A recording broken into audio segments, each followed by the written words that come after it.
Buenos días para todos, que el Señor te bendiga. ¿Alguna vez has escuchado la expresión de tal palo, tal astilla?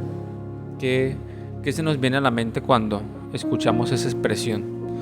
Generalmente que el hijo se parece a los padres, ¿cierto?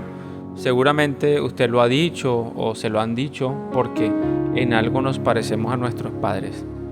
En sentido explícito, esta expresión significa que la astilla que se desprende de un palo tendrá por fuerza las mismas características de ese palo.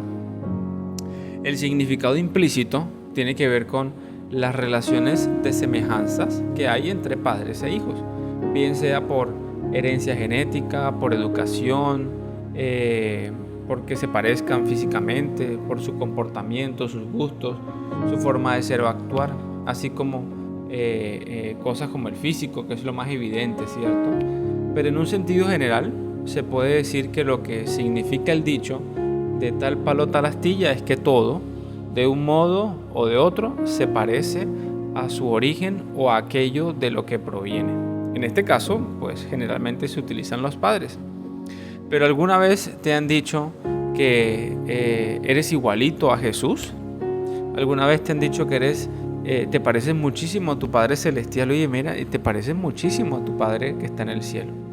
O más bien te han dicho, no, esa persona es igualita a su papá. Tiene el mismo genio, las mismas actitudes, las mismas expresiones faciales. Creo que a nadie le han dicho eso, que se parece a Jesús, ¿cierto? Porque las personas cometemos errores comúnmente y fracasamos en el intento de parecernos a Jesús. Sin embargo, eso es lo que quiere Dios. Ese es uno de sus propósitos, que nos parezcamos cada vez más a su Hijo Jesucristo.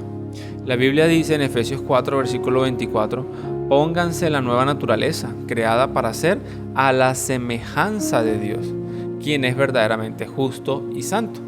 El Señor nos está diciendo que seamos semejantes a Él en santidad y justicia. Sin embargo, debemos tener claro de que nunca seremos como Dios. Recordemos que esa fue la primera mentira de Satanás a los seres humanos. Le dijo a Adán y a Eva que si comían del fruto serían como Dios. Lo que Dios desea es lo que decía el versículo anterior, que seamos santos y justos, hasta que todos lleguemos a la unidad de la fe y del pleno conocimiento del Hijo de Dios, a la condición de un hombre maduro, a la medida de la estatura de la plenitud de Cristo. Eso lo puede ver en Efesios 4, versículo 13, un poco más atrás. La meta de Dios con nosotros no es que estemos llenos de comodidades o libres de problemas. La meta es desarrollar el carácter, llegar a ser como Cristo. Y ser semejante a Cristo significa transformar el carácter. Si usted, por ejemplo, lee Mateo 5, versículos del 1 al 12, se encontrará con algunas características importantes del carácter que Dios quiere para nosotros. Por ejemplo, que seamos humildes, misericordiosos, compasivos, que procuremos buscar siempre la paz y que lo anhelemos a Él todo el tiempo. Entre otras cosas también verá en el versículo. Léalo.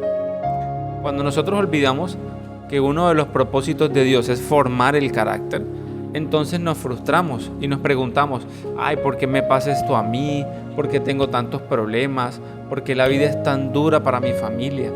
Todas esas preguntas las hacen personas que no conocen a Dios lo suficiente, ni su propósito tampoco.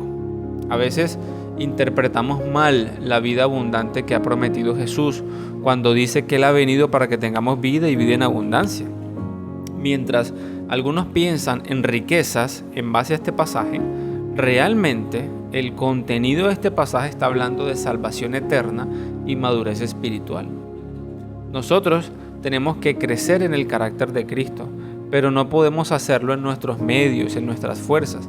Filipenses 2, versículo 13 dice que Dios pone el querer como el hacer.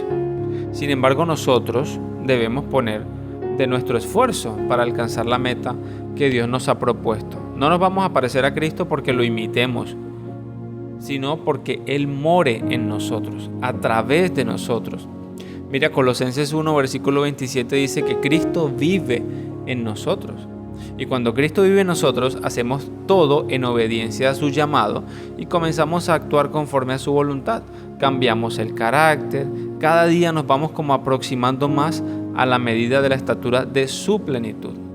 Tomemos entonces la decisión de cambiar nuestra forma de vivir, de cambiar los pensamientos y vistámonos con el carácter de Cristo, una nueva naturaleza. Hagamos todo lo posible para presentarnos, como dice la palabra, aprobados para Dios. Que tengas un excelente día y que Dios te bendiga.